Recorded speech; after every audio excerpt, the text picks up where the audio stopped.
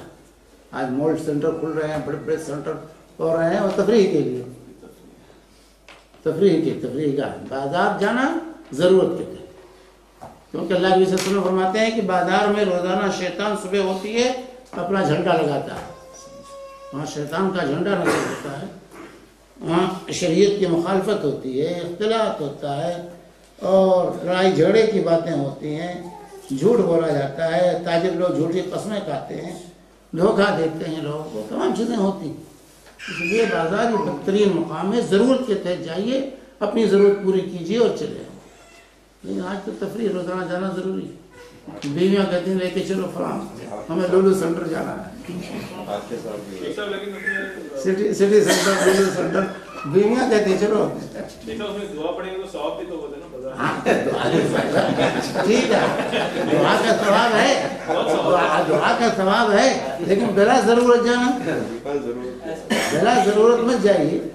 اگر آپ کو دعا پڑھنا چاہیے دعا پڑھ کے چلے آئیے، لیکن جو نگاہوں کا زنا ہوگا اس کو کیا کریں؟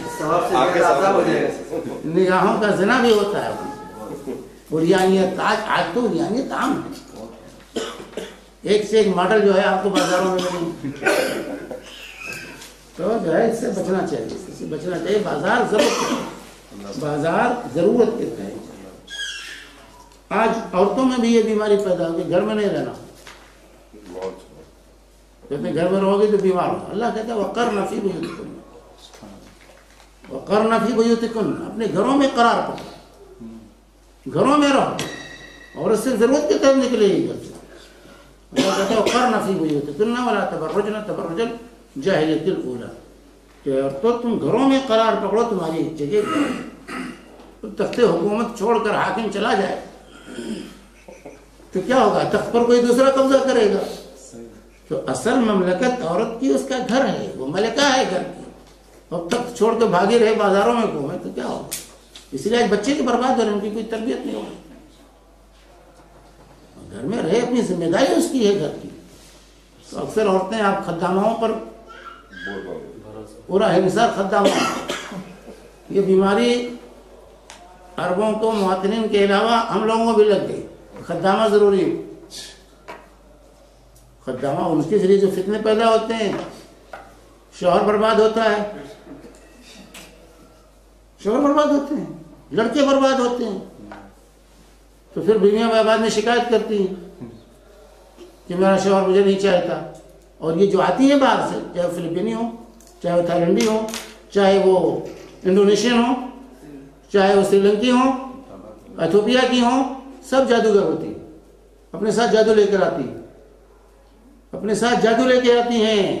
آ کے شوہر پر جادو کر دیتی ہیں، بچوں پر جادو کرتی ہیں، اور شوہر کو اپنے قبضے میں کر لیتی ہے. یہ ہو رہا ہے آج، بہت بڑا فتنہ ہے اس وقت. لیکن ہماری خواتین کو جو ہے خدامہ چاہیے. جب شوہر برباد ہو جاتا ہے تو روتی ہیں. نہیں، خدامہ کی ضرورت کیا ہے؟ آپ گھر کے کام خود کریں. ایک کافر کو، ایک غیر کو اپنے گھر میں گزارے. صحت اچھی رہے گی اس سے سب سے. ہاں، غلطی کس کی ہے؟ روزانہ بیمار رہتی ہیں. تو غلطی کس کی ہے؟ ہاں، غلطی شوہر کی بھی ہے اور بیوی کی بھی غلطی ہے. بیوی کی زیادہ، دونوں کی غلطیاں ہیں. بیوی سے کہیے کہ محترمہ آپ کام کیجئے گھر کا. بیوی کی زیادہ. بھائی حضرت جو ہے فاطمہ سے تو کوئی فضیلت والا نہیں ہے. کوئی خاتون فضیلت میں فاطمہ سے بڑی؟ فاطمہ رضی اللہ تعالی عنہ چکی چلاتی تھی. ارے ہماری مائیں بہنیں بھی پہلے کیا چکی چلاتی تھی، چاول نکالتی تھی، سب کو اپنے ہاتھ سے کرتی تھی. اب تو کچھ کرنا ہی نہیں، صرف کھانا پکانا.